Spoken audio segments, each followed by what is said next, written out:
Five, four, Four, three, three, two, two, one. one.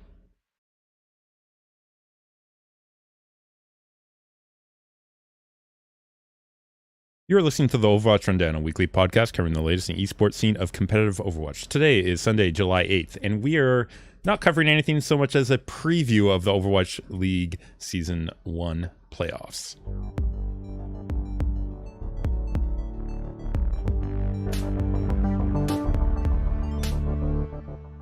Fun times are ahead of us, Jack. We finally made it through season 1. Well, not through, but regular season done.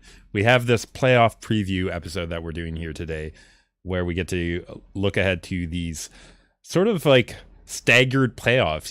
Where we have two teams play in each bracket, and then they play the winners that got by through the first phase. I don't know. It's all upcoming. So things to look ahead. And we've had a lot of announcements about World Cup and the Overwatch World Cup. Those teams got announced in I'm our still so break. confused about that, man. break. Like they have announcements for the announcement of 12 players. I'm saying, okay, so they're Yeah. allowing an expanded roster of 12. And then wait, after that, then there's another announcement for the roster of 7, but the original 12 are still available. I don't know or understand. And since the Overwatch League is still going on, I'm not sure I care about the World Cup right now. No, I don't care at all. I think Team USA had a barbecue on the 4th of July.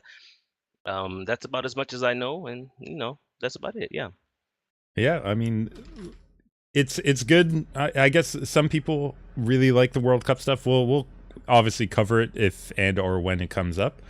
You and I have been on vacation, obviously, if you guys haven't been aware of this here on the Overwatch Rundown. It's been a little bit, so thank you guys for tuning back in and I picking us mean, we back were up on supposed to podcasts. Appreciate it. maybe have An an episode last all-star week. weekend, all-star preview weekend, like where we talk about our all-star picks and various things that are happening in the Overwatch scene, like contenders and And yeah, I mean, they're already into season 2 of Contenders, Jax. right. That's incredible, too, right? Already.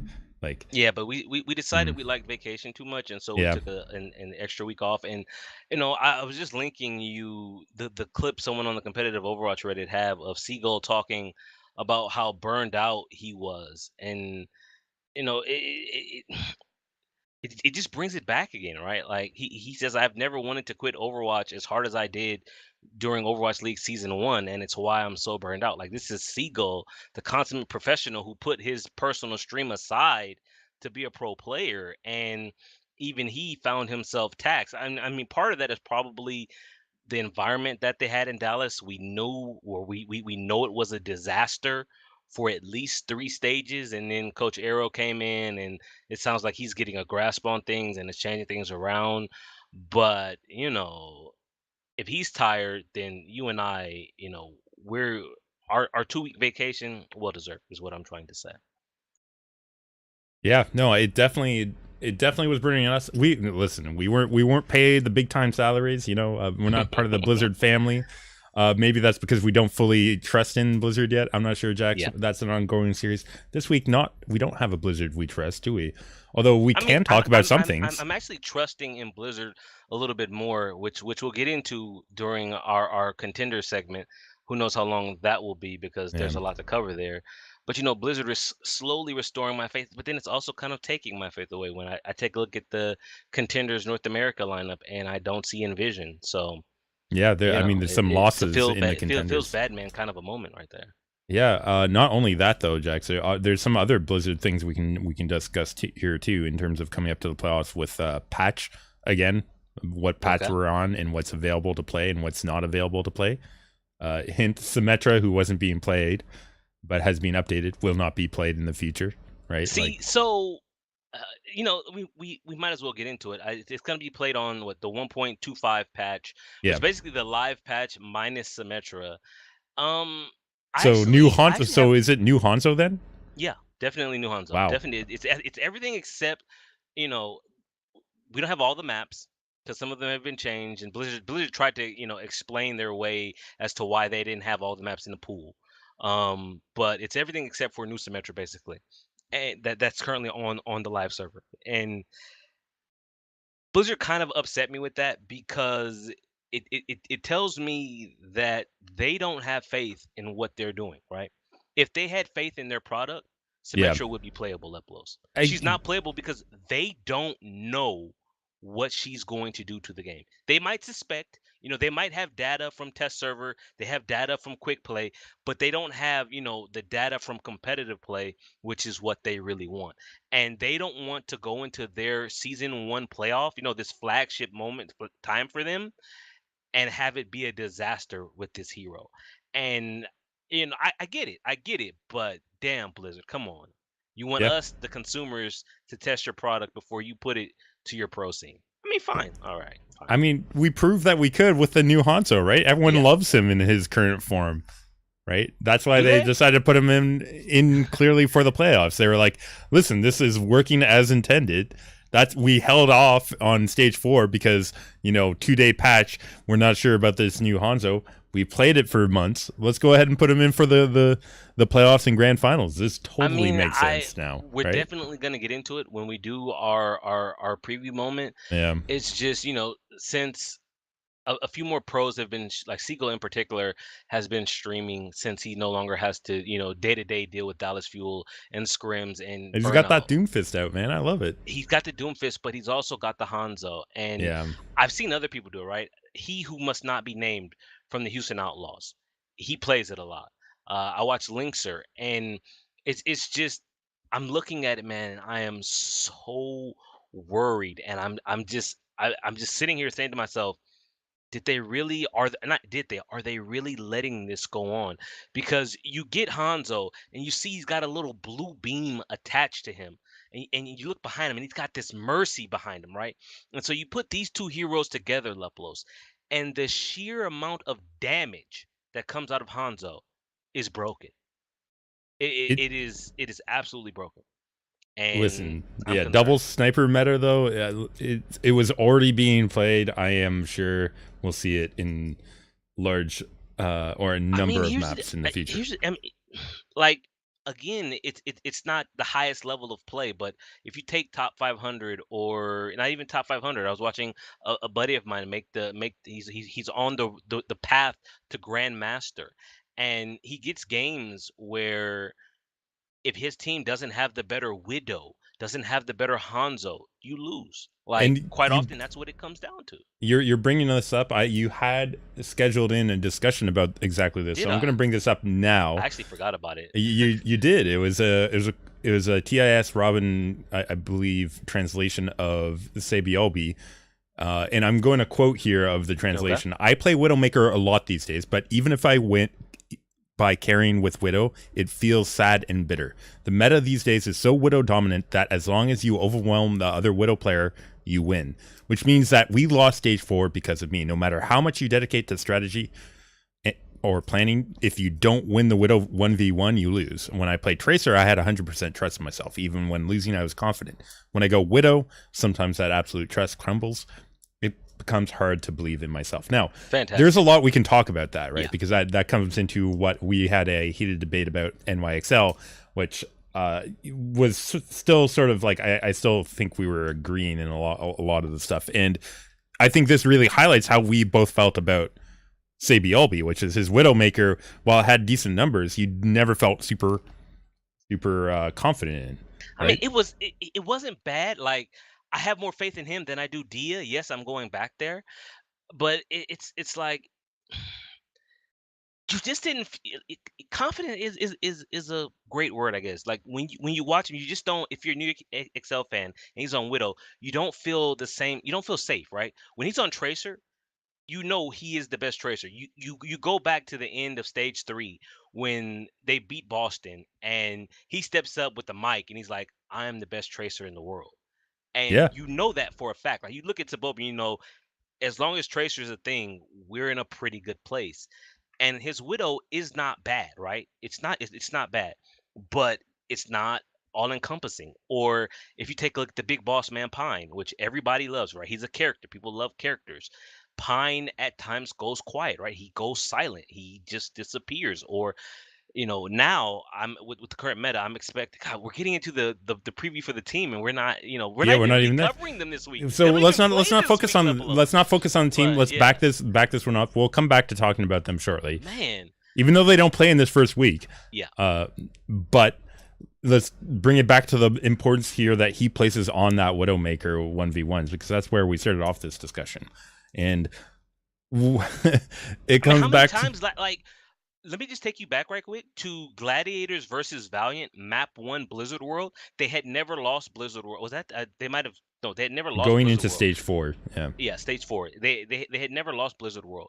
And then soon stepped up and dominated Surefour, yeah. right? And it was like everybody was like, where did this Soon and this Widow come from? And Surefour, maybe in stage 1 kind of mediocre, but he raised his game throughout the rest of the season. And Surefour, who might Was in not be the stage best 4 as Widow. Widow, he was a pretty damn good Widow. And here was Soon crushing him on the Gladiators' best map, and as a result, they lost their map. And it's like, is it that simple, Lep? Like, is that what it's gonna come down to? Who has the best Widow, or who has the best Widow and Hanzo? Like, do we like or do we want the game to be broken down into that simple ball? Like a simple check mark, you have better Widow. If yes, you win. If no, you lose. I Is that mean, what we want? we've had that. We've always, like, go back to our early podcast when we had the Farah check.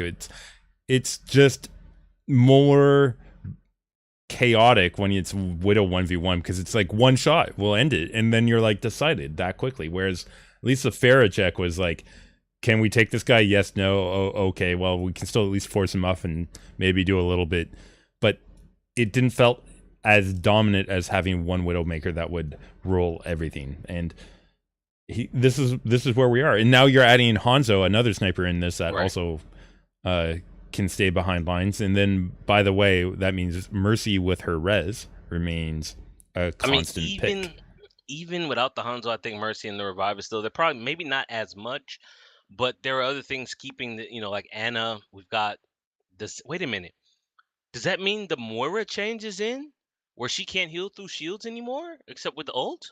Yeah, she can't. She cannot push her heal. Like, she can push her healing bubble through shields, or Right, the but orb. like I think Jane was during the off that Yeah. that 3-day off season we had. Jane was he was doing some scrims or just some quick play games, and he was on Moira, and he's like, oh, I forgot I can't play this hero anymore because a Winston jumped in front of him, and so his heals weren't, the regular left click wasn't going through the bubble to heal his tanks, and they died as a result of it. So he's like, well, back to Mercy. Just a And side so note about that clip there, yeah. Jax. That was because I linked to you. That was actually when he was playing against the Dragons, and you're like, I don't want to watch Jane. Okay, That was the same. That was just later on Nepal there. So it's pretty funny that you I'm linked hoping me that that wasn't the later because actual I was laughing. Shanghai. But Um, I but hope it wasn't either. it's just so now she's got a weakness that she previously didn't have. It was a bug, right? It's a quote unquote bug, but I feel like it was a bug maybe people were fine with, because even though that bug was there, we still kept seeing Mercy because of how because of her kit and everything that it brings. It's like, well, you're not really helping us bring in more support. So when you're nerfing, not nerfing, when you're quote unquote fixing, which is also a nerf to Moira, and then you take a look at Anna, and so she's already had a problem that single target heals. One of her best abilities, the grenade, right? She can't heal herself without the grenade. So, you have to be very careful about how you use that. The sleep is a skill shot. It's a very powerful skill shot, but Yeah. still, if the timing is off by a second and you sleep someone right as a bullet from your McCree or a baguette swing or Hanzo arrows in the air, it hits him, then it's wasted. So, we've got all these things, and it kind of brings me to I didn't have it on the schedule, but Crew, who is a professional player from France, kind of a running meme between Lepalose and I, and maybe for those who were here a while back, Crew, when we covered the only South African tournament that we've ever seen, Crew and I forget who else. It was another European player. They stepped in as ringers and were playing in the South American tournament. We're like, why is he there? But that's neither here nor there. The reason why I brought up Crew Leplos is one of the reasons he said he's retiring is that the game is moving away from FPS more towards a MOBA, and he doesn't want it to become a MOBA, right? He's looking at all these heroes that come, the heroes come out with their new abilities Shields and and the CC. changes to Hanzo and the CC. And I don't know if you agree with what he's saying about it moving toward more towards a MOBA than the FPS that it was originally billed as or sold as. But it's something that I stop and think about, right? Because it's if it's an FPS, it's more about skill, right? And positioning and target focus, right? But now when you add in more heroes like we've got, right, it kind of does become more of a MOBA. You've got this pick and this counter pick, and one of the Valiant strength for stage 4 was their counter pick, right? Like Yeah. you would come across it, okay, you're gonna do that, we're gonna do this, and then we're gonna outplay you. Well, So they've always sold it as a composition based game right, that they want that to play a role, and ultimately, if everyone is just another shooty person, right. like how different of a shooter is it then? Like I'm sorry, like Overwatch is not a shooter first. I mean, obviously that's the case. I mean, take Hanzo. I was having a discussion with our clock man in chat, Toshi Lock, the other day, and I just asked him, and I'll ask you right now: would it be too big of a nerf if Hanzo's storm arrows couldn't headshot? Because I feel like Oh their wow. ability to headshot is just too much damage. And he said Hanzo's storm arrow being able to headshot was similar to Fan the Hammer back in the day when it could headshot and the damage that it would put out. And I kind of feel like he's right. And I think that's one. It won't happen for the playoffs, so maybe I shouldn't bring it up. But since we're just talking, I feel like okay, it's fine. We can just talk since we've got a couple minutes here. And it's like I look at Hanzo, and it kind of brings me back to that. Do we trust Blizzard? And it's like, can I really trust Blizzard, Lepalos? You say sure, Jax. Why can't you trust Blizzard? Because they put this Hanzo in the game. Like, Well, what is and kept him this? in the game. What Kept is him in the this, dude? They kept him in the game, and they didn't even allow Man. him on that patch. Like I'm already back here to stage 4 entrance, where I was not happy about that. We're doing loops around this. Uh, Game design is not easy, and Right. every character they're adding in is going to add more difficulty. And when they do massive redesigns, which they've had to do for certain characters, and have certain characters that need redesign, Torbjorn comes to mind as well. Symmetra's got her redesign in. It's still waiting to be determined how it will ultimately affect things.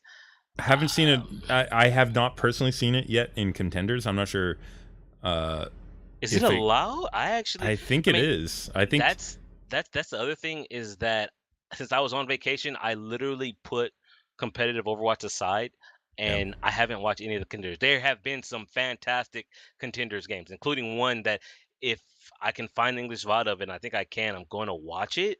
From China last night, but yeah, Yeah. I I I heard I heard about the Lucky Future versus. LGD, yeah, that's And the if I'm not game. mistaken, I think Jane was actually doing an analysis of that earlier, or was Okay, considering okay, doing that. okay. I'm not sure. I didn't watch beyond that, but yeah, that one sounds like that one is making its rounds around the Reddit. But let's go ahead and Oh, move that's right. into the. Sorry, I was just corrected in chat that Fan the Hammer did not headshot. It just did. A matter. It was what 75. It was the same, right? It was it Yeah, was it was a. 70. It was 70 or 75 damage per shot, which was the same as a left click.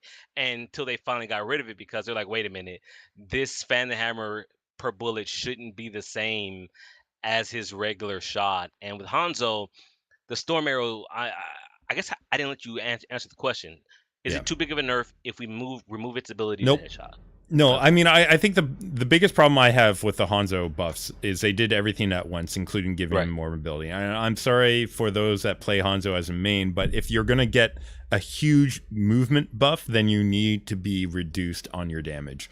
And while There I don't agree with taking off his one shot headshot of his regular shot, Yeah, your other special ability, since you just gained a new ability, plus they modified your scatter arrow into one right. that does high damage, at the least that they can do for that damage or that ability is reduce the headshot. Or if they don't want to take the headshot away, then you reduce the initial base damage I of was Storm Arrow. watching I was watching Seagull like 2 days ago, and I forget the map, but a diva bomb went up into the air, and I said to him, and he got away, and I'm like, If this were the old patch, he would have died because it was in a spot where there were no walls for him to rapidly climb and get away from. But you know what he did? He did the little Hanzo dash, and it moved him just enough into range of the payload to hide behind because of that movement ability, right? And it's those small little things that people take for granted, or not take for granted, but just ignore. Say, okay, it's not that big a deal, but it does, right? That the ability to move, like you can like he used it there to disengage and hide, but I've seen others where a target would be getting away and would get away if not for Hanzo's ability to dash, in their direction to cover that distance and get off that storm arrow and kill them. It's like, I think we need to take a look at him, Blizzard. So after playoffs, hopefully before World Cup really gets going, we see some Hanzo changes because I don't want to be subjected to this any longer. And I guess that's enough of us subjecting our listeners to it, Lepalose. So let's get into this rundown. Yeah, and today on the rundown, I think we're mainly going to be focused on our preview of the playoffs here. Yeah. And then we will be coming back at you later with some of the rundown, the actual rundown of actual results from Contenders. There's a lot to run down. Lepalose. Yeah, there is. A lot. So I'm going to try and keep the preview short today, because we've had such a good conversation here off the start. So here we are. We're entering playoffs. First week preview here. We're starting with that. We have Boston Uprising and the Philadelphia Fusion in the quarterfinals. On the other bracket, we have LA Gladiators and London Spitfire. Just a reminder, it's confusing because it's not sided, these quarterfinals. So lower seed goes on to play New York Excelsior from whichever bracket that's from, and higher seed from the quarterfinals goes on to play LA Valiant. Okay. So let me just make sure I'm reading this correctly. Each series is a best of 3 matches. Each match is a best of 5 maps. So normally we might have, you said Boston versus Philadelphia was one quarterfinal. So normally it would be Boston versus Philadelphia in a best of 5, and the winner would take it. But now for the playoffs, it's a best of 3 and a best of 5. So they'll play the one day. Say Boston wins the first day, the best of 5. Okay, they play the next day. If Boston wins again, they're on through to the semifinals. If they lose, they play a third best of 5, and the winner of that would then go on to the semifinals. Yeah, and actually, let's talk about the schedule here. Both brackets rather, play on July 11th, their first game. So Wednesday this week, they both play. Okay. Philly, Boston, they have their matchups on Friday again. So they have a day off in between and the potential of 2 matches on that Friday. London Gladiators have 2 days off and play on Saturday. So that's interesting. No games on Thursday this week. So sort of interesting because you have this break to sort of practice for another day after you see. And I sort of like that, Jax. I actually do, because with the new patch, it means you can make some adjustments based off of what you're seeing out there. And I worry a little about fatigue, player fatigue, and viewer fatigue if we end up having the that third game, like having 2 teams play each other twice on the same day. That could be a little iffy, but this is not bad. It's just it might be a bit much, man. Okay, when I say it might be a bit much, imagine, you just lost. You just lost against them in the best of 5. Right. And then you have to play them immediately again. Yeah. What if it's not close? Like you have, so let's say on Wednesday, Boston and Philly play, and Boston is still, I'm kind of jumping ahead to our preview here, but Boston is still a little suspect. They haven't adapted to the meta without Tracer. They still haven't replaced Krusty's coaching, and Philadelphia runs them over. And you're like, well, crap, this will be a fun series come Friday when they play again. It'll be short, which is good for us, Lepalose. That means we have less to cover, but for a fan, maybe not. Maybe not. I mean, you can't force drama, right? Like, I know, you can, but then you call that. Hey, please, have you heard similar casts, Lepalose? Have you heard the hype I and the mean, drama that he tries to feed us every 30 seconds? people were saying he was doing better, but I believe that's Yes, just he a is. No, he is in fact doing better. yeah. But it took Yeah. him a while to get there. Hopefully, improvements will continue. But anyways, that whole side and me teasing him about that, like, I think here there's only so much you can do, right? You create a product and the drama happens naturally, and if you force it, then you have a different product here. Right. There's definitely the potential for certain matchups to be one-sided, and I think Boston, as you said, is one of the suspect ones. So why don't we go ahead, skip through what we're just talking about? Like All right. I think that was a good view of what we feel about the format. But getting into the preview itself here, starting with the Philadelphia versus Boston Uprising, I think you were also correct in mentioning there, Boston Uprising has some lingering issues ever since they became a 2 DPS roster. I mean, it's something we've talked about before.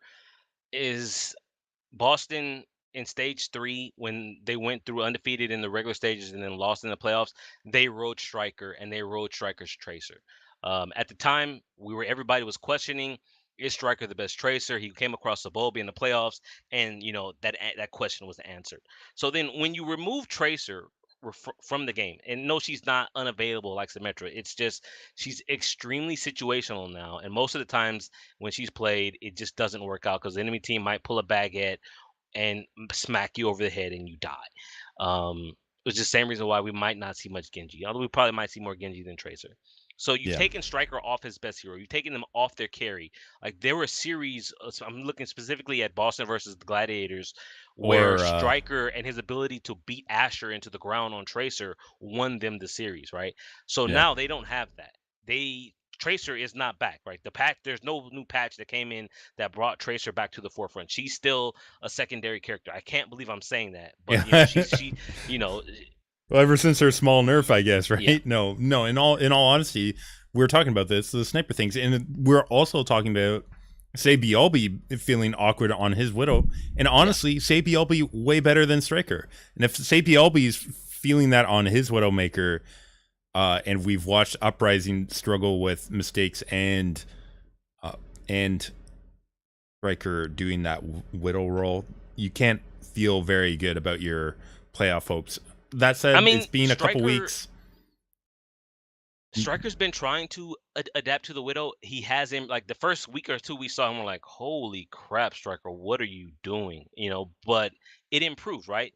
It's just that when you go back to the Sabobi quote that you had earlier, and he talks about how important the Widow is. I mean, we haven't seen him, but do you think that in the 3 weeks since the end of the season, has Stryker's Widow improved to the point where he can carry on that hero like he did when he had Tracer? Can they expect the same level of output from him, Lepalose? I honestly don't think so. I mean, we've seen people improve, and Surefire had some great moments on his Widowmaker, but he would still struggle too. And so even if Striker does improve greatly on these heroes that are currently seeming to be more meta than others, Right. I still think there's going to be some issues for him when it comes to facing other teams. Now, you look at the other side. We talked about Boston Fusion. You have Carpe there, Yeah. and Carpe was always one of the top Yes. Widowmakers. And guys, I know the Lepalose, sirens are here. You've got sirens. I've got fireworks randomly, and you guys, my microphone might be picking up my fan because LA is in the middle of a heat wave, and I don't have air conditioning. Massive heat wave levels. But we're talking about Carpe, and I'm expecting He's him on to fire. be. Carpe is always on fire. He's always heating up. Well, Yes. not always, but most of the I time. mean, and I'm just saying though, if he plays like he can, and is performing at a high level, I suspect he will be the dominant factor here between Fusion and the Uprising. Now, that said, I also have a little bit of worry when it comes to the Fusion frontline. They always seem to be a little inconsistent. When they're performing great, then you're like, oh yeah, well, Fusion look great, but how many times have we seen Fraggy jump in too far? How many times have we seen a lack of coordination between Hoppa and Sado and the rest of the Fusion time? I mean, what's one of the things that I'm looking forward to seeing? Do they run Fraggy over Sato? Like Fraggy's aggressive Reinhardt. Do they want more aggression from Ryan, or do they want Sato's calm, controlled play style? Yeah. Um, then I look at them and I'm saying, we talked about Mercy, Neptuno, quite possibly the best Mercy player, or actually there was numbers. When I say best, I mean it's Hexagram kind of has it in my head that Neptuno gets off so many revives that others don't. But when it comes to survival rate, I think the support players from the New York Excelsior are actually better at that, or of not dying on Well, Mercy. But yeah, some of that comes from winning the battles too, though, yeah, right? Because yeah, they're no, winning, you're so they don't get the deaths. So I didn't even take that into account, but you are absolutely correct. And then, Leplos, you have to go into the hidden factor, right? Where people discount Chef Coach Heidi. Is she bringing the food, man? I've been on vacation. I haven't even gone by her Twitter to see if she's still cooking. listen, I imagine she's still around. I think we've Oh, mentioned it. I'm siding with Fusion here. I'm just Leplo, going to say that seared that's where I'm lemon feeling rosemary at. swordfish with a vegetable risotto and mango sauce, July 6th, 2 days ago. She's still cooking. She's still bringing the heat. The team has this secret ingredient that Boston doesn't have, and now I'm worried for the uprising. Well, we haven't even seen Joe Meister. Do we see? No, okay. I can't we believe we went through. He we at least saw snow come out. Holy crap, dude! He has We saw not snow in played at June, all. I right, feel in so bad LA. for Joe Meister. I But feel so no bad Joe for Meister, so Meister, feels dude. it does feel bad. It does feel bad a little bit. I don't know what's going on internally with that, but I mean, here's either way here, Jax, I have to pick Fusion over Boston Uprising at this point in okay. time, just Wait, based off of before stage 4 before we performance do and where picks, meta is looking. before we do picks, I did thankfully we had stats from the Overwatch League. I was shocked when they did the map pool when they had their map pool show, which I don't know why that was its own show, but they had statistics for each team. It's on the schedule. They had win percentages for each team, right? So I guess we should also point out the format for the playoffs: escort, then control, then assault, then hybrid, then escort. Okay, so let's just. It might take a little bit, a few minutes here. So for hybrid or escort, which will be the first one, you've got Eichenwald and Kings Row. On Eichenwald, Boston Leplos 80% win rate, 4-1. Fusion 40% win rate. Kings Row, Boston 44% win rate, Fusion 33%. So you've got your hybrid map where Fusion they're below 50% on both of those maps. So with that in mind, right? Just keep that in mind Yeah. as I go through it, because you might want to change your pick. So from there we go to the assault maps. Hanamura, um, assault map was Hanamura and Volskaya. Boston Lepalos 91% win rate on Volskaya, and the Fusion 20% win rate. So 10-0-1 for Boston, 2-8 for the Philadelphia Fusion. You go to Hanamura, Boston 20% win rate, 2-8, Fusion 64%, 7-4.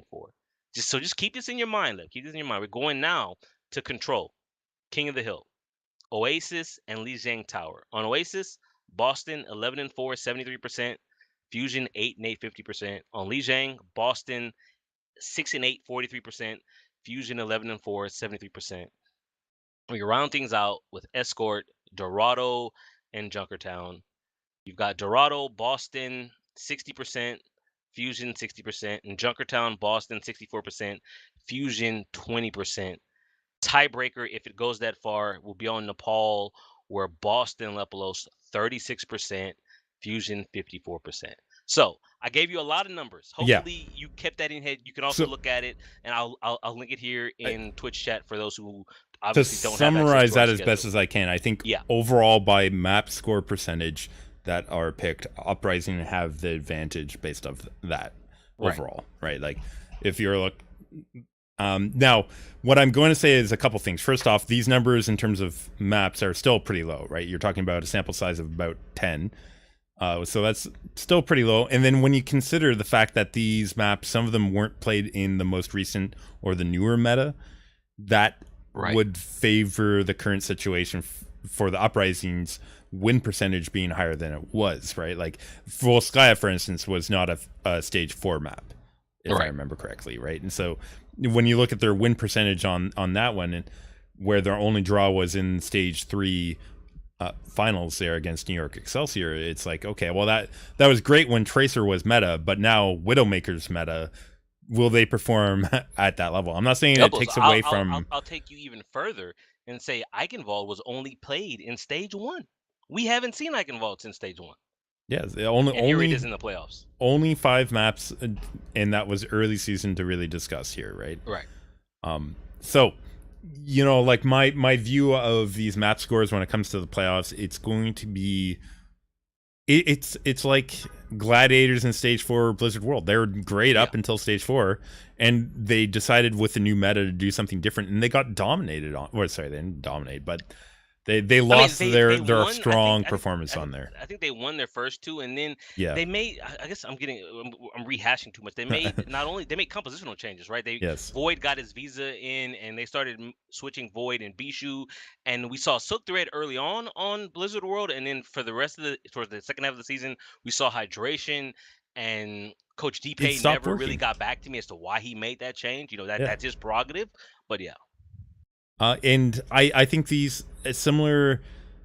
Just because you've been strong on some of these maps formally doesn't Right. mean, particularly with composition switches. Okay, so there's some maps that you suspect that they could still be similar. For instance, if you looked at Oasis Garden Stage, you think Pharah still will be particularly used on that map. So likely that map will be, or that round on that map will still likely to have the same kind of play, if that makes sense. So I mean, okay. I haven't gone into details. I'm not the full analysis on Let's this just one take because one map yeah. that's really heavily skewed in opposite directions. So you've got Volskaya, right? Yeah, okay, yeah. Boston 91%, 10-0-1, never lost. Fusion 2-8, 20%. And so you look at that and you're saying, wow, how fortunate is Boston to get this map in the pool? And then you think about, well, what were they playing to get them there? There's a lot of Genji, there's a lot of Tracer, there was Widow, of course. Some of that was which are we allowed to mention the Dreamer, or has he been stricken from all books? Listen, we can talk about Dreamcast being around. I mean, he's a horrible Yeah, person, but he yeah. played in it. He had a role for Okay. sure, and So some you of this, can't undo that. crap, I got my mic cord wet. Hopefully I don't short out. Um, so a lot of this was with Dream Casper on the team. I'd have to look specifically as to when mistakes came in, but if it's Widow, right, and you've moving Striker from Tracer to Widow, where he's now up against Carpe, and then do you think they run double sniper against each other at the same time? Who knows? Let's just assume that they will for whatever reason, and then you've got EQO or Shadowburn on Hanzo versus Mistakes, who'd be playing the Hanzo. And I guess what I'm trying to get at is, while these numbers, you do want numbers just to have something to base things off of.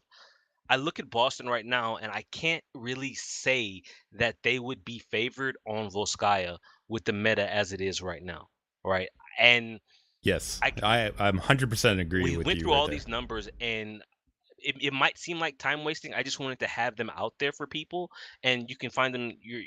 Find all this yourself. But Lepalose previously picked the Philadelphia Fusion to win this series. Yeah. I am now also agreeing with him to win this series.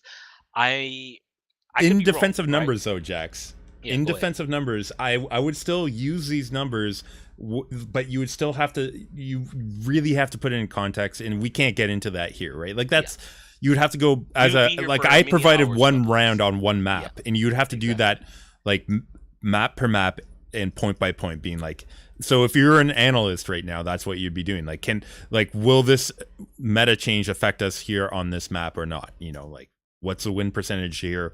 Why were we winning here? And the numbers Plus, play into that. But you yeah, can't. It's plus not easy plus to the do that analysts, from a general you know, sense.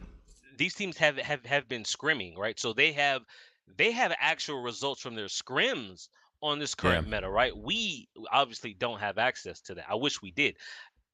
if you would spot me one game, like if you spot me their first series on, if you said after Wednesday I could make my pick, then of course, oh my God, words. I'll have actual data and I can see how these players are working and how the teams are meshing in this. In But based general, on though, what we have, on what we know as of right now, this Sunday, July 8th, Philadelphia Fusion Lepalose 2-0. 2-0. They win both series. They don't drop. It doesn't go to a third. They're yeah, on to the semifinals. I can agree with you. I think Fusion could take this in two as well. So let's go ahead and talk about the other side, or the Shields other up, quarterfinals, Lepalose. where we had Shields up. London Spitfire taking on Los Angeles Gladiators. Now, obviously, we have a Gladiators fan on Lepalose, we're at the end of the here. season. You have yet to tell me what team you support in the Overwatch League. Listen, I support the league itself. Is that not the perfect? is not the perfect Overwatch attitude to have, guys? I believe that is the most Overwatch attitude you can have. I support everybody in their chances to win. But no, if you remember at the start of the season, I had hopes for London Spitfire, but that's been sort of grounded, you could say, as we've gone on. Season stage 1, they won stage 1. Yeah, in the middle of stage 2, they fired Coach Bishop. You know, he lost support of the team. Right. Quite often, we don't know what's going on, but it is publicly reported, I think probably by Slasher, who said that the players wanted him gone. When that happens, as ownership, you have to get rid of the guy if the players want him gone. I mean, yeah. I mean, it they've depends. made other backroom changes. You know, I guess their general manager Susie Kim, she actually gave an interview. Didn't really say it's too many of these interviews. You know, they don't really answer questions. They ask them questions, and then you read them, and you're like, he didn't say anything. So what was the point of this interview? But that's neither here nor there. Yeah. They have not beaten the Gladiators, Lepalose. Yeah, and you're not wrong. And they also haven't looked like they've been improving that much. Close. They came close. Yeah. But the last time it was a reverse, I believe it was a reverse sweep in stage 4, where Fisher got on the phone. It was like, we're not losing, and they didn't lose. So yeah. So looking by the map numbers, which we just spent a little bit of time discussing, I think this one is fairly close. Although Gladiators, I believe, have the slight advantage. In short, I'm not going to go map by map or anything like that. Maybe, but you know, in short, to summarize it, I think Gladiators have the slight advantage there. In terms of the new meta, let's talk about this. London has said they basically are benching 4 players. In fact, I think they've released a player. They're already gone. Yeah, they're already playing gone for other teams in Contenders, dude. That's how quickly they've moved on. Last night or 2 nights ago, he's for Runaway now. He's got the pink sweater on. Which, by the way, I have to feel a little concerned for them because now they're down. They're down to just the 6 of them, if I'm not mistaken. Yeah. Or 7, I think. I think there might have been one player that hasn't been picked up. I believe they're down to. I'm looking at their roster right now. Birdring, Prophet, Fury, Jester, Closer, Bedosin, and Nuss is remaining as well. So okay. There you go. They have an extra support. But should anything happen to go wrong in this week, they don't have any backup whatsoever. And that, listen, it's playoffs, so you expect your best players to play. No excuses. So. I think the rules for season 2, they're required to have, was it 8 or 10? I want to say 8. 10 is probably too much for Blizzard to require, but you can't have that much money going to players, I guess, right? You don't want to spend that all on the people actually playing the game when you get this sponsorships to earn. But anyways, Lepalose, need I remind you that Tavik was driving the bus to do not to the games, man? Like, come on, everybody's $20 million, and Tavik is driving the bus. Driving the team bus to the game. I just want to mention this. I know this is a little tangent, but like people attacking 150K for earning 150K. Well, I'm sorry. First off, these are pro players trying to earn pro salaries, and a lot of people are like, they get on them about that, or everybody. These are pro players trying to play at the best of their game, and I just feel like sympathy for me, because there are times where if I were to pull up his stream, you know what I would see? I would see him playing a character named 150K. He embraced the meme. He took it upon. He took that on his shoulders. So when he says it was almost unrealistic expectations on him, he put him there. He put. I'm not talking specifically about him though, but like that gives us an insight into how much they're money. And what I want to say, the general attitude towards, oh, these people are earning money to play a game, therefore, like It's a job left. They pay what? Did it, they it play is what it is 12 a for? job. Like, And I think then we're back onto the seagull comment again that you yeah, brought up too, right? So and the okay, burnout. Yeah, I'm getting off tangent. Let's get back onto it and bring it from one bird to another with Bird Ring and talk about the Widow Hanzo um, play coming through and how important Bird Ring will have to be on the side of okay. London Spitfire in order to handle it, I really, handle Gladiators here. I know it's wishful thinking. I'm hoping the pros will surprise us and double sniper won't be the thing. The reason why I say that is I look at London, and while Birdring is of course important because even if it's not double sniper, Widow is Widow and she's been here the entire season and she's not going away because nothing has changed about her. So Birdring will probably be on the Widow. But I look at Prophet, man, and he is such a prodigious DPS that just the thought of me just only seeing him on Hanzo is depressing. His Tracer is good. His Genji is good. He was actually, I think, by the numbers, his baguette might have been better than Mickey's. It's just his team couldn't really play around it, but by the numbers, it was better. I don't have them in front of me because Nate, didn't email them to me.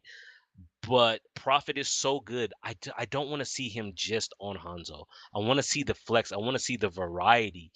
And I think we will looking, see that. Like I don't think I hear your worries and I sort of yeah, I'm concerned about that too. But I don't think it's going to be everywhere we see that. There are certainly points that are going to be 100% double sniper. We'll right. see it out only, and Icon Vault. I think you'll see that particularly on like second phase, Like, how many for times will I instance. see Grav Dragon winning a fight with the little So blue you're going beam to from see a Mercy lot. on You're going to see a Hanzo to lot of boost that. him through the Transcendence? You absolutely like basically any control center that is not Oasis. I'm pretty sure you'll, and maybe Garden phase as well. Although Yeah. even on Garden, I think you'll probably see a lot of double sniper phase. But I could be wrong there. I don't know. I just feel it's so strong with the current patch for teams that unless there's something I'm not seeing ahead of time, because again, you and I do not play Grandmaster level This is why I'm hoping the pros, man. scrims. So I'm hoping these coaches who are paid the big bucks, these pros who are paid the big bucks, they'll have they'll be in depth, right? Like they'll go deeper than what top 500 players are doing and find something. I'm hoping. Like take Watchpoint Gibraltar and the Los how Angeles Gladiators. Gladiators, when they had the double sniper, you know what they did? They put hydration on the fist. And they were the only ones to run fist there and actually get something from it. I think they fell back on it a little too much, but at least it was out there. At least they were There's trying something something different. different. And so Yeah. this is what I'm hoping we see. But that's moving a little bit too far away. We've got Los Angeles Gladiators versus London Spitfire. I've said before, Lep, that it's London's sheer raw mechanical talent that has brought them here. Yeah. Like they have actually every stage since stage one, they have underperformed because this team is it's still the same team that won stage one. Yes, the meta has changed, but they don't suffer the same limitations as say Houston did or how Boston did after They the lost Tracer a came in. They yeah. have it here, dude, right? Yeah, I mean, they definitely have potential. I definitely think London have a lot of potential based off of that idea, right? Where they have the personnel that can cover the heroes that need to be played. They absolutely have the mechanical skill. The question Yeah. for them is the team play. On the other hand, then you have the Gladiators. Let's talk about them. They Yeah. have one of the best tanks Who that is came better from than London. Fisher? Who is more A handsome lot, than Fisher? yeah, right. A lot of people view Gesture as being one of the best tanks in the league too. So obviously, a great tank matchup from there. But Okay, Lepalose, what does it say then? Just a quick side note, right quick. You look at Team South Korea, Overwatch World Cup 2018. I yeah, don't see Fisher. you I see don't see Fate. Gesture. I don't see Mono. I see Fate of the Los Angeles Valiant holding down that main tank position. Man, What that must about have been that, some Lepalose? interesting discussions, Jax. I would I have mean, really, loved to be able to it's be in on that one. I mean, it's not as deep as we might think. Yeah, It probably goes back to play style, where if you it's not so much the tank, it's who he's playing with. And Fisher's aggressive style doesn't fit New York. And the or Overwatch South World Cup Korea apparently. is basically 50 70% New York Excelsior, and Fisher doesn't really fit in with how they play.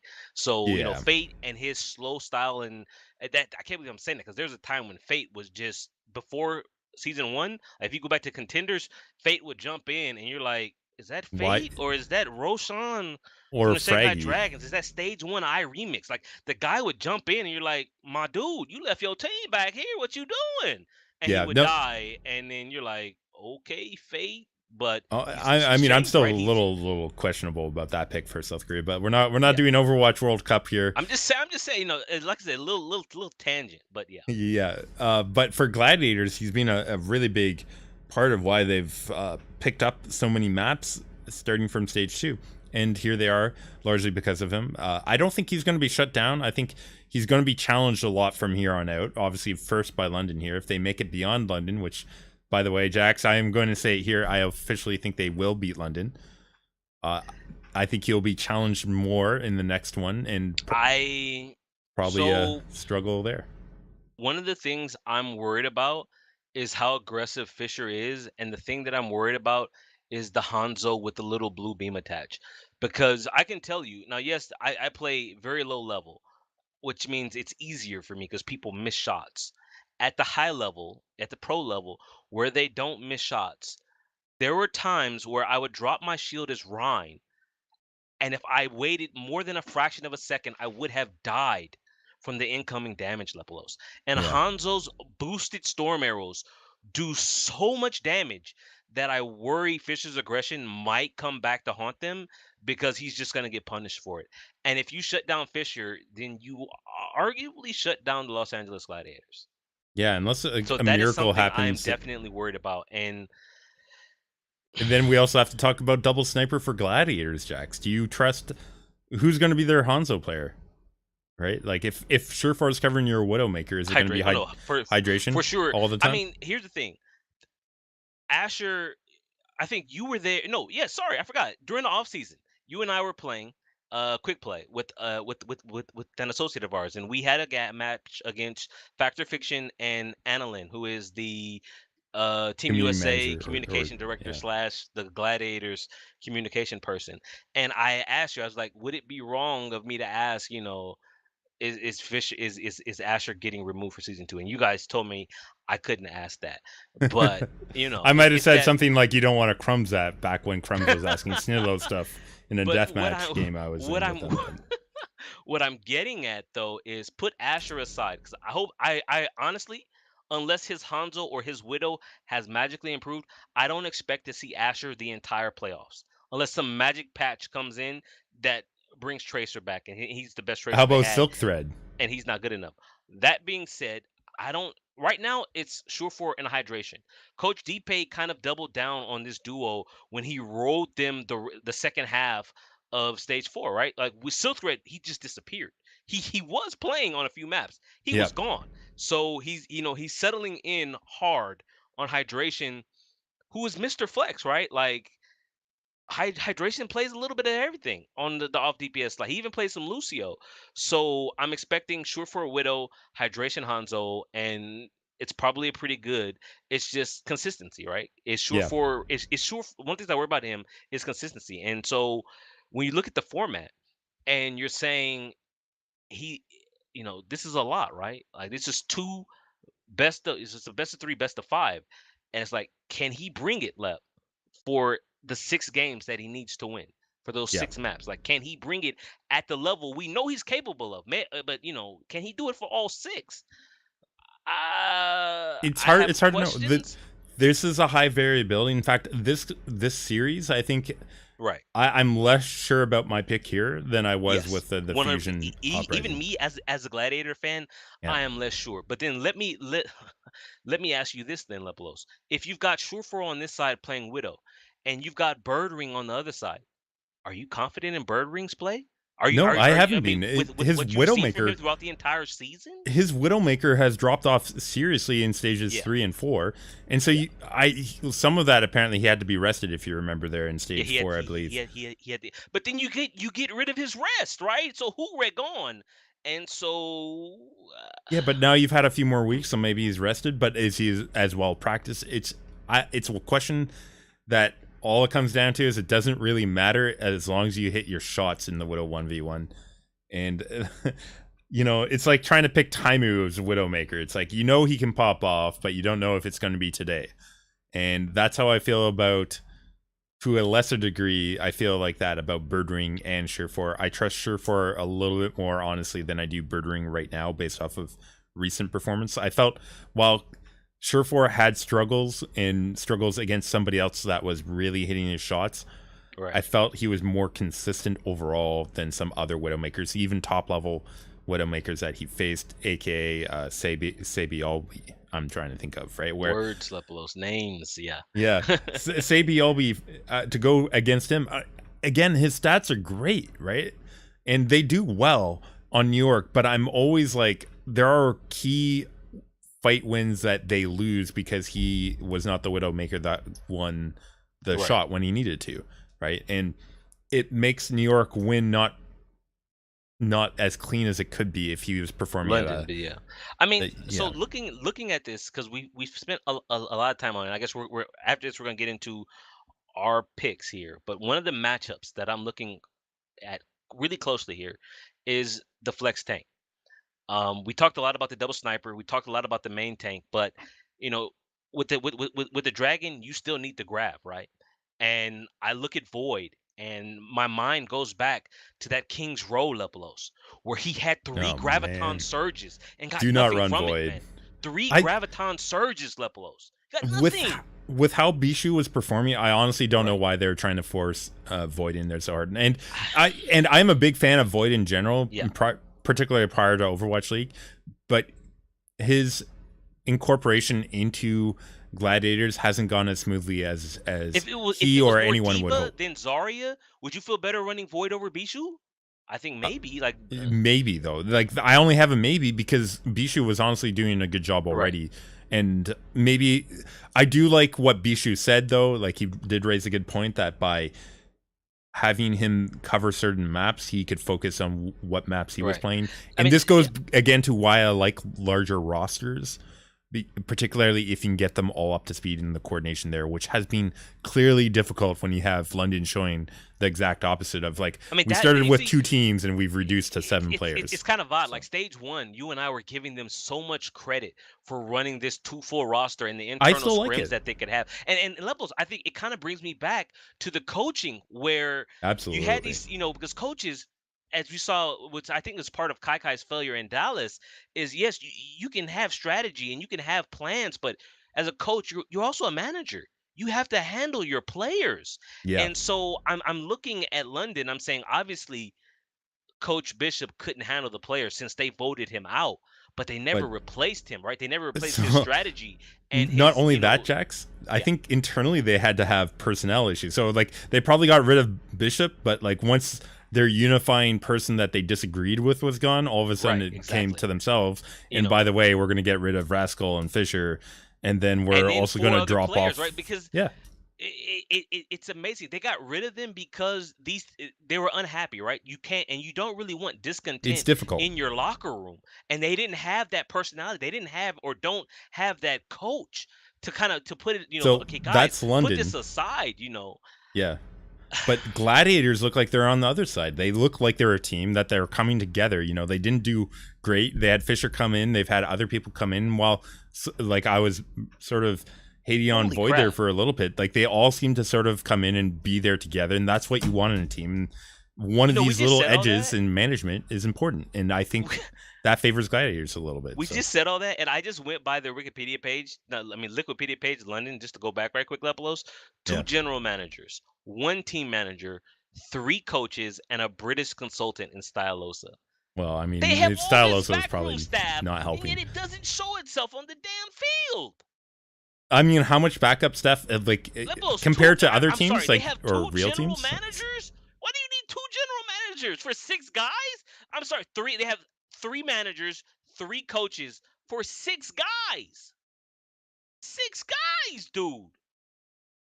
You were asking me about the I'm a fan of more people, Jax, if you're well managed. What do you need 2 general managers for? What could you possibly need that for? You have one in charge of day-to-day life and that kind of stuff, and you have one in charge of scheduling and maintenance of the Then what in-game does the stuff. team manager do? Who's their third manager? What does their team manager do? Maybe coordinates the coaches and make sure their Okay, y'all. scheduling is right. He is now reaching. Lepalose is No, reaching to try. See, he I doesn't want can't to I say can't tell you how they're he's going to get structuring, fired and I don't. because Lepalose is a good guy.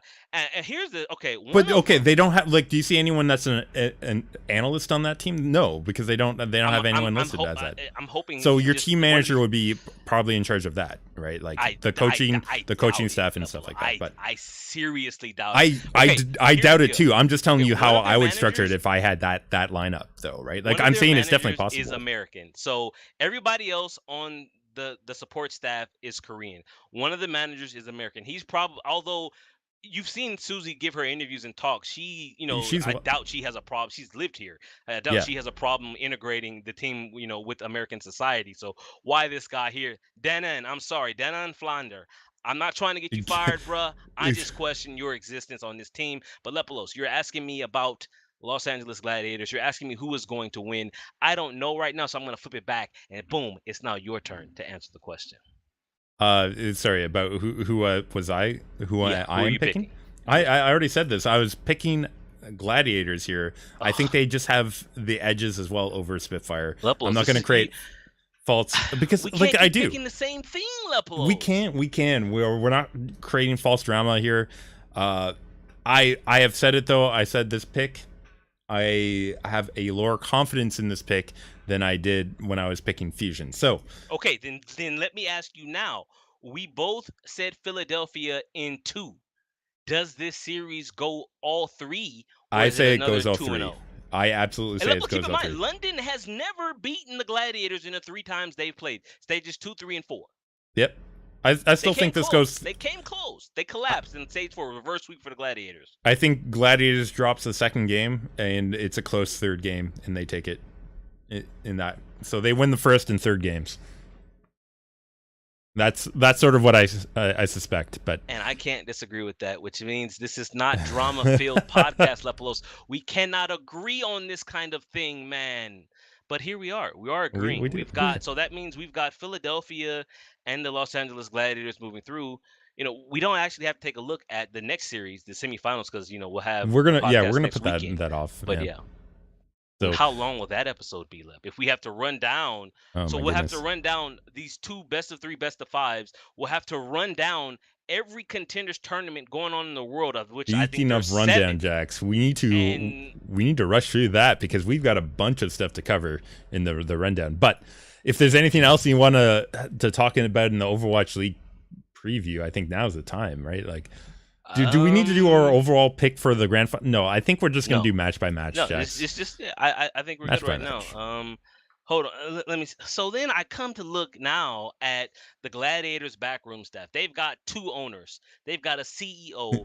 They've got a manager and an assistant manager. They have a head coach, an assistant coach, a performance coach, and a director of social media and community relations. Lepalos.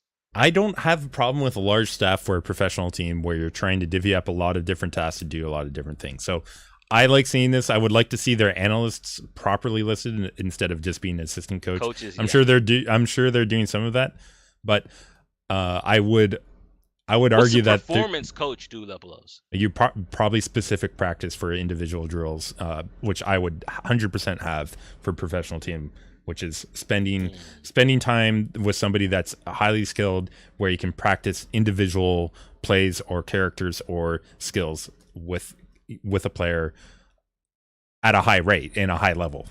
So, if teams are not doing that and all they're just saying is like, we're just going to scrim and that's the only way we're practice, they're not dedicating their practice time on there. Since I've done it for these 2 teams, I kind of have to go back now. Philadelphia Fusion Lepalos, president, CFO. Yes, they list the CFO, team manager assistant.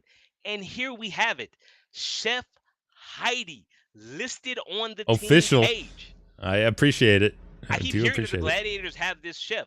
I never see him. You don't see, why is this not out on the Twitter? But then you go head coach, assistant coach 1, assistant coach 2, and just for you, Lepalose, analyst. I listen. I'm Analyst. glad to Listen, see it.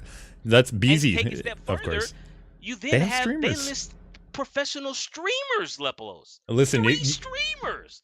I don't care. I don't care Fantastic. how Fusion does from here on. I feel like they've been doing very well. I've already mentioned this in terms of their branding has been excellent, Yeah, and they've one of the been the best best. teams. And I would probably argue right now overall. I mean, maybe I'm not in the cities of the other one, so I can't tell you because there's Right. again not even one in Canada. So, anyways, they look like they're doing their stuff well. And then Leplos, I bring you to Boston. You've got the owner, you've got the president of gaming, you've got assistant coach 1, assistant coach 2, Jax, I'm and just an gonna point out analyst. we have Yes. another Kaplan here in an Yes. Overwatch. I mean, Shake, former professional player for Yeah, Complexity, Code 7. Honestly, a good Zen player. Shake, quite possibly, I can only imagine he didn't want to play I think so because too. Shake is Overwatch League before.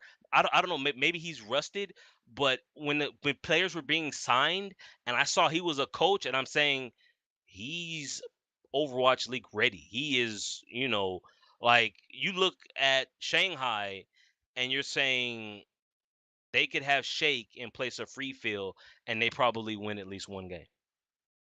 Yeah, no, I think Shake could have definitely had potential. Although I don't know. You look at how many people could have had potential. Yeah, That's a whole nother thing. But Jack, you went through this whole list here, including Mr. Bleeple, the analyst there. yeah. It's a lower Lepos, where's the number head coach? of people. Where's the head coach? Krusty left at the end of stage 3. That was 5 weeks. We had 5 weeks of stage 4.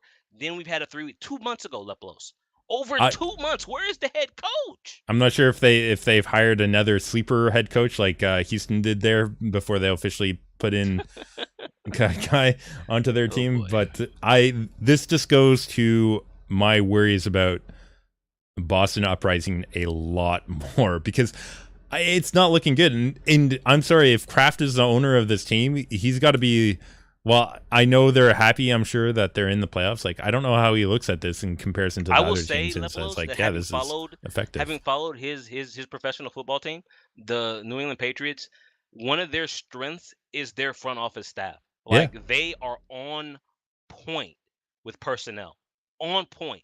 And this Boston team, they've done they some have not good. adapted. They have not No, adopted the yes, Kraft brand just yet. Maybe in season 2, man. Maybe they in they had season 2. great scouting apparently. I like, or Right. sorry, not apparently. They absolutely had great scouting for their players, and their staff that they did have did a good job there. Yeah. Obviously, I mean, you shout out can't to the really assistant scout coaches and Dreamcasper out going there, full but full full stupid like he did, no. right? He And they had probably crushed. Krusty, Yeah, right? They had the good coach too. I That can't they, believe they let him go.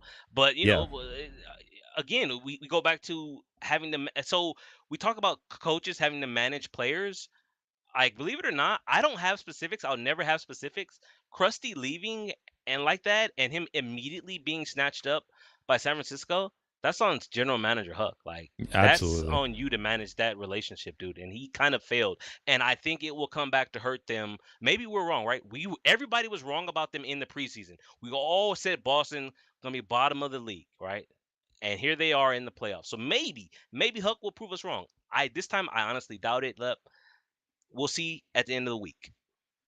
Yeah, definitely be interesting from that. I think that ends our preview of the Overwatch League Yeah. playoffs for season 1. So we can thankfully now go into the rundown out of what, 7 regions. This is too much. This is too much. It is too much. We So might have we're to put this on the. I'm serious. Like I'm not even joking, dude. Like, do you see how many games are here, man? we've only gotten through 6 games so far in North Okay. American, but I'm sure that Okay. 6 games times 7 teams, and all of a sudden all we have is like 1 week of just craziness. I think we're just gonna keep it simple right now and just say I will say I said earlier I don't know about you, but I have not watched any Contenders games. I have not watched any. I'm just putting that out there. So I don't have any insight. I literally went on Overwatch vacation because I was tired. I'm going to do the rundown super quick. All right. Yeah. So winners of the first week, winners and losers. I'm just going to go winners: Fusion University, GG Esports Academy, Gladiators Legion, Toronto Esports, Team Envy, XL2 Academy. All those teams won. Losers: Mayhem Academy, last night's leftovers. Second win: NRG, Skyfoxes bye week. Lepalose, I have to throw in a timeout. Did you say Team Envy? I did see. Did I hear that Team right? Envy. You did hear that correctly. So looking at this here, Envision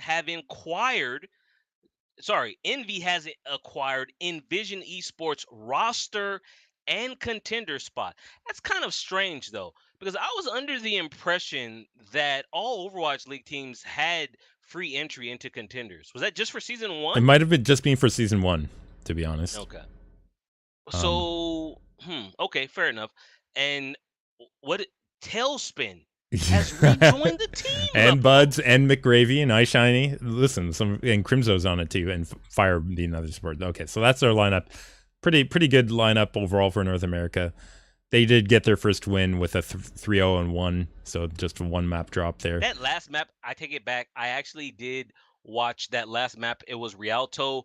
Neither team did they. I don't think any team did they capture the first point? No, they didn't capture the first point. So Skyfoxes only had to go short. Nasty. Like it was just that map needs work. Is what I'm trying to say. I am not. There's a reason why it's not in the playoffs, Jax. I know we'll see more of Rialto as Contenders goes on, but I'm actually not. I'm not sad it didn't make it into the Overwatch League playoffs. I don't like that map. It needs work. Okay, let's move over to the EU side of things, Jax. Winners and losers after week 1 so far. We have Angry Titans, Young and Beautiful, 6 Snakes, CIS Hope, Team Gigante, 1 point. None of those are a big surprise on that. Losers, Bazooka Puppies, 0-1. British Hurricane, 0-1. Orgless and Hungry. We have Org, Eagle Gaming, Copenhagen Flames. These are some pretty good teams coming out of EU. British Hurricane won season 1 Contenders, and here, slow start. Yeah, that is a different one. Well, let's check who beat them here. British Hurricane lost to Young and Beautiful, Jax. That's who they ended up losing to. Young and Beautiful, Ben Best, Gustav, Dids, Math, Danny, Exarath. See, this is kind of why I didn't get into Contenders. There's so much for me to absorb here, man. And there's so much movement too. All of these players, and it's like I'm tired, but all right. It's sort of like Eagle Gaming too. Like they have what should be a strong team, but they ended up losing to Team Gigante, who is also a strong team. So there's still like these remnants of good players still out there playing in the EU, particularly. If I'm not mistaken, Gigante picked up Shatter 2K. Yes, they have Shatter 2K on their otherwise all Finnish squad, right? Davin, Elish Cloudy, Ripa, RCK, and Maza. Does he speak Finnish, or are they using English, Lepalose? That's a good question. I would imagine they're using English, but I could be wrong. Let's go ahead. You say that, Lepalose, and then I point you to the Houston Outlaws, who brought in Arhan Lowell. And that's because they're integrating Korean for him instead of him learning English. And that's because they're a feel-good team, Jax, with feel-good stories at all times, and they have jokes. Okay, Korea, let's go ahead and talk winners, losers. Their winners being Kongdu, Panthera, Runaway, X6 Gaming. Oh, some teams have played too. My goodness. This group is stacked. Oh no, Jax, they have an awkward schedule where they play 8 games a week. So what? They have wait, and then I point you at week 3, and they don't have 8 games. They have 6 games in that week. Oh god. Look at this group: Kongdu, Pantera, Runaway, X6 Gaming. Wow, this is a pretty stacked group, Lepalose. Yeah, it's so Team Kongdu, Runaway both undefeated at 1-0. X6 is 1-1. Metabellum 1-1. Blossom 0-1. World's GameStar H2 sitting at 0-1 as well with Blossom. In Group B, we had O2 Ardent 2-0. GC Busan Wave, interesting, 1-0. Element Mystic 1-0. 7-0-1. Foxes 0-1. MVP Space. I guess I can't really call these groups stacked. Like they're both teams. They just have a lot of good teams that are remaining. Korea, Lepalose. But then I mean, your team have still to has ask some. you then, Lepalose, would the best team in China, Lucky Future Zenith, which is a team of all Koreans, how would they match up against the best teams in Korea? Yeah, I wish we could. Wait, you can't answer because they have never played.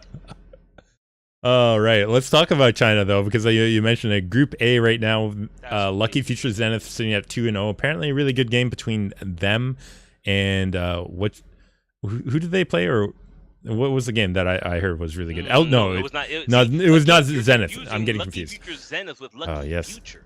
I know. Okay, so Lucky Future Zenith 2-0 on the win side. Ligan Esports, T1W Esports at 1-1. Triple Six Legend 0-1 with Future Group 0-1. Flag Gaming 0-2.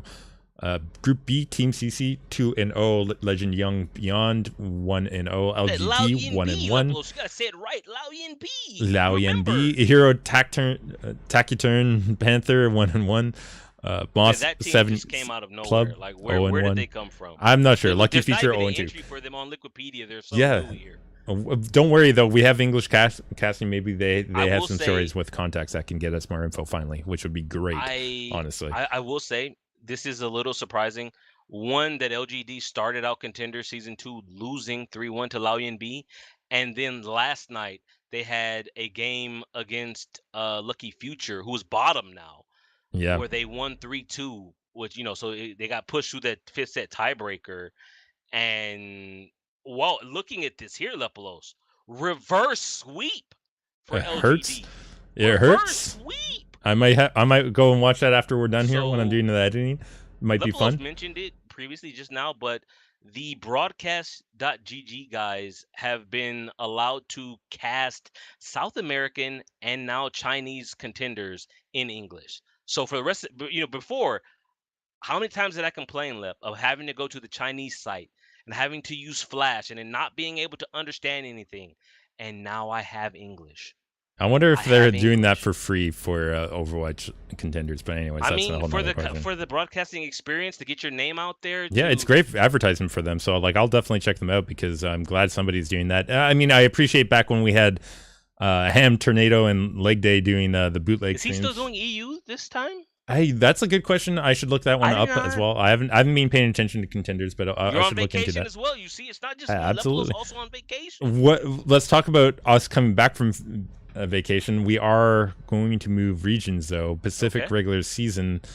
The team looking on vacation. Blank Esports losing to Cyclops Athlete Gaming. There, you highlighted this one. Wait a minute. Are you telling me the Japanese have an actual good team? They brought their Cyclops Athlete Gaming in every competition for the last 2 years. They have been crap. Yeah, and here you are. They're actually performing well. Okay. In this region, it's no longer Detonator Gold, or what was the other one that they? Well, I know they were both awful. Sun Sister, I think, was there. Oh, Sun Sister. The first time. Okay. Anyways, if I'm remembering, it's so bad that Jax is laughing. It's bad. All right, let's talk winners and losers though. Let's talk. We're just gonna move through this. So, Monster Shield KR. Monster Shield KR, MacG Esports, EXL Esports, all at 1-0, as well as Cyclops Athlete, Hong Kong Attitude, Xavier Esports. The 0-1 teams are New Paradigm, Talent Esports, Mega Esports, Nova, Blank, and Incipient. Okay, I'm not gonna lie. I'm gonna have to sit down and do research here. Yeah, there are new a number. Teams. Like I used to feel like I had New Paradigm, some Nova. Yeah. EXL even, right? I used to feel like I had some insight into Pacific region Lepalose. Half these teams, I'm clueless. Dude. So a lot of these teams don't even have pages yet. So you can be the person to update the Team Liquipedia pages when you find out. I will say Cyclops Athletes Gaming, most of their roster is also Team Japan. AKTM apparently has retired from competitive Overwatch. So Team Japan made up. I mean, if taking a series off Blank, like I know it's not the Blank we've all known through the years, but that's still a pretty good win for them. Like, I'm sorry, people, the Japanese professional Overwatch scene, they've been bad. Like, even when we would watch back when we used to cover everything, we watched a number of their finals, and you could just watch it, and amongst themselves, the quality of play was quite poor. So I'm a little interested in that now they have a team that is ready for the international stage. So we'll see. So Jax, let's go ahead and move on to the Australian side of things. There is something I want to mention here, which is there was a big sort of upset, if you remember, when we felt like Sydney Drop Bears came out of nowhere to win season 1. Yeah. They 4-0'd Blank B here in there, so that's a first thing I want to mention. But the matchup that we thought that was going to happen was Darksided versus Mastermind GC. They got to play within this first week of matches. That went 3-1 Darksided as well. So I just wanted to highlight those two things before I just... And I mean, I'm taking a look at the numbers here. 2-1 first map of Oasis to Mastermind. 1-0 Eichenwald. 1-0 Anubis. Like, those are serious full holds Yeah, for Darksided, really. and in a 3-2 watch point Gibraltar for the win. Wow. Okay. We'll see. Let's go ahead and talk winners and losers, though. Legacy Esports Sydney dropped Bears Tainted Minds. Avant Gaming Darksided, and Kanga Esports Sydney at 0-1. Dignity Bin Chickens, love that name. Blank. Wait, is Clue, this, Serenity, Mastermind GC, and Pixel Esports all 0-1 right now. Well, see, okay, this is almost overwhelming because I just went and clicked on Legacy just randomly because I saw they were top, and I'm looking at their roster. And I'm like, Kiki. I'm like, wait a minute. Is Kiki Former not Blank. the guy who was on Blank? And I click on his was. name, and sure enough, there's Kiki here. And I'm like, well, there's crap. been movement. Definitely been movement around. So interesting stuff happening there. One more region to talk about. Oh. It's in Brazil, or sorry, South America. My apologies. Their first week only had 3 games, and they're only through 3 games this week. So thankfully, it sort of works out like everything else we've reported on so far. So let's just go ahead and do the win-loss thing again. Brazil Gaming House, Encore Esports, Nocturnes, 2Kill Gaming, Jax. Hephaestus?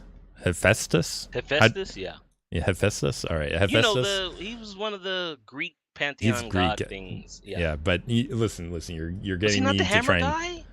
Hephaestus? I'm not The sure. armorer, Okay. People, Greek mythology, hit us up at OW.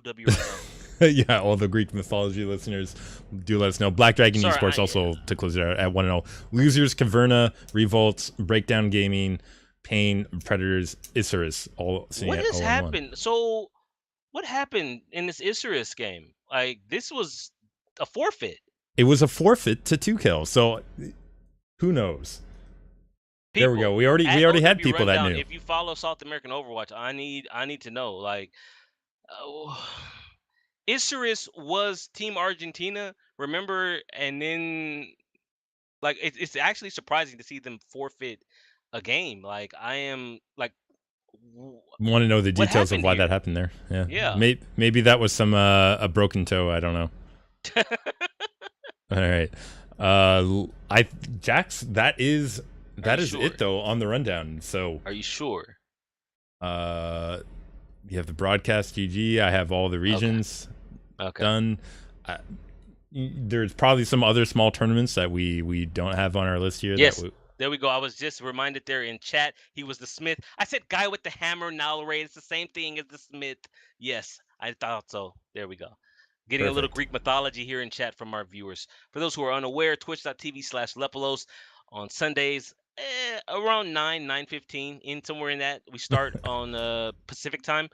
We start our live broadcast. You can hang out and chat. You can help us, with things like Greek mythology. If you're up to date on South American Overwatch, what happened with Isurus Gaming. If you're up to date on any region, we're here. Like Lepalose and I, we literally can't cover every region. Like there's 7 regions of Contenders. There's Overwatch League.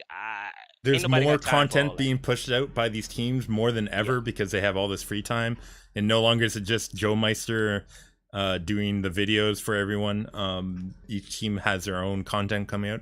We link a lot of that. In fact, Jax is on top of that. Let's be honest here. Jax is linking a lot of good content. Stop by the Discord. Stop by our Twitter at OW Rundown to get the link to the Discord. Stop by the Overwatch section. Let's talk, Yeah. And guys, do appreciate you coming back after the break. Like seeing you guys here in channel live with us and listening to us again. I believe that's pretty much it. I mean, I'm at Lepalose. He's at Jax_Blake on Twitter. Yeah. If you want to contact us directly. I think maybe we should just do that in the future. I'm not sure our OW rundown is really taking off right now or not. But the problem is you and I are both terrible at actually we're not tweeting. Great Twitters. We're Discord. We don't. Yeah, I'm all over the Discord. We're using Discord a lot, so that's probably the best way to do it. But we're available on all of those options. And coming to cable. No, we're not coming to cable TV.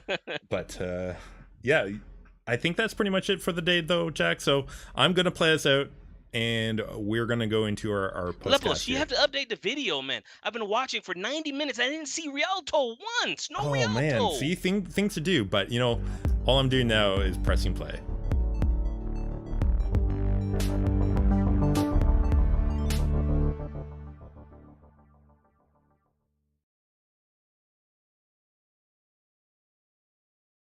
if I wait long enough, I need to figure out how long it takes